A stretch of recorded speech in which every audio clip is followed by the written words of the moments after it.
What's up, everyone? In this video, we're going to be talking about how I took my UAD Apollo Twin, my 2-input interface, and turned it into a 10-input studio workhorse. So first, let's talk about why we would want to do this. If you guys have seen my channel, seen my videos, you know that the UAD Apollo Twin is the heart of my studio. Everything that I've recorded and produced has come through this interface for the last 5-10 years. I'm a big fan of UAD products, hardware, plugins. I use it in all my sessions, all my mixes. The only thing that kind of bottlenecked me with the UAD Apollo Twin is the 2 inputs, only 2 analog inputs. Instead of upgrading to a bigger UAD interface, which would cost me probably thousands of dollars, I decided to take advantage of the ADAT input on the back of the Apollo Twin and use that for some I/O expandability. So basically what I did is I bought another audio interface,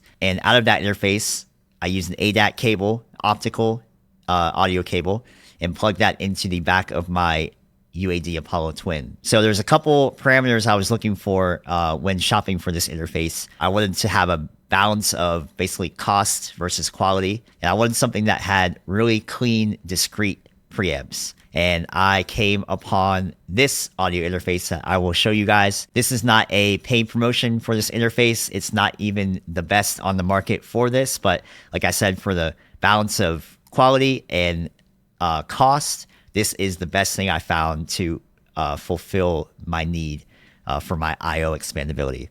So I'm going to show you guys this interface. It is the Audient EVO16. So from my experience with it so far, the preamps are super clean, super discreet. And let's just go over the setup that I have here for this. So again, I have it hooked up to my Apollo Twin via an ADAT cable. So the ADAT out on the EVO16 is going to the ADAT in on the Universal Audio Apollo Twin. And once you have that hardware connection, you can go to settings on the Apollo in console and change your digital input to ADAT. I also chose to have the EVO16 as my clock.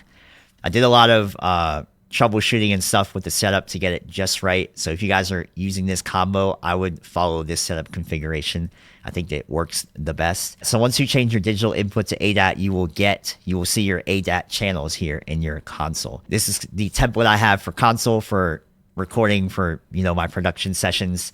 Basically, I have my 2 inputs here, which are my Apollo Twin inputs, my 1 and my 2. This is my ML1, which is usually my vocal mic. I have it set up back there. And then my SM7B is this mic here.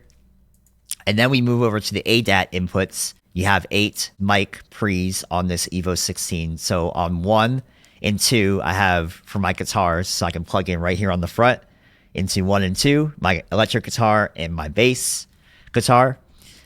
Input 3 starts on the back, and that's going to be my LCT 140, which is my mic I use for acoustic guitar, percussion, acoustic instruments, mandolin, ukulele, all of that. On ADAT 4, I have my synth here, my Behringer Poly D I use for synth bass, synth leads, that kind of stuff. I have an SM57 here set up on my guitar amp if I want to use any amp sounds. And I have a spare mic input here.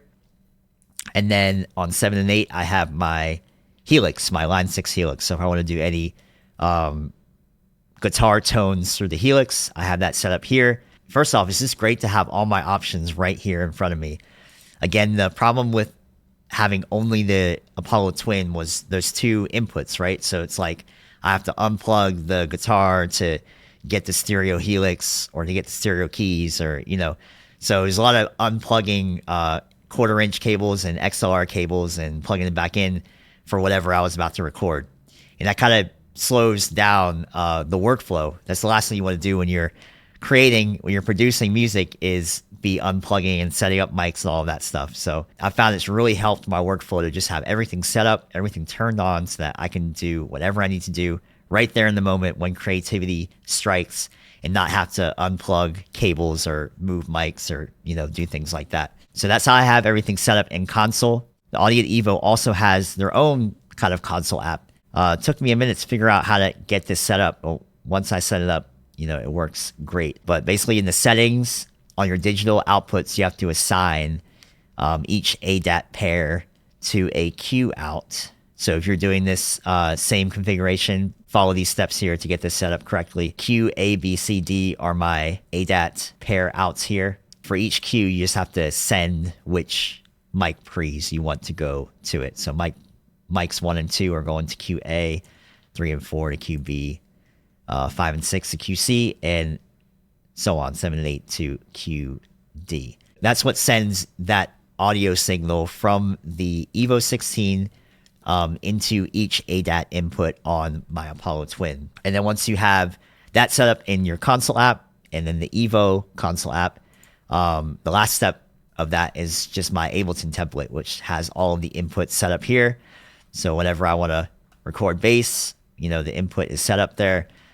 Guitar, same thing. So everything is just ready to go and ready to hit record. That is my setup and configuration with the Audient EVO16 going into my UAD Apollo Twin via ADAT. Something I definitely recommend if you're looking for more inputs in your studio and you only have an Apollo Twin or an Apollo Quad or something that you need more inputs. Highly recommend to do it. The EVO16 is the best product that I found to do this so far. And yeah, I hope you guys enjoyed this video.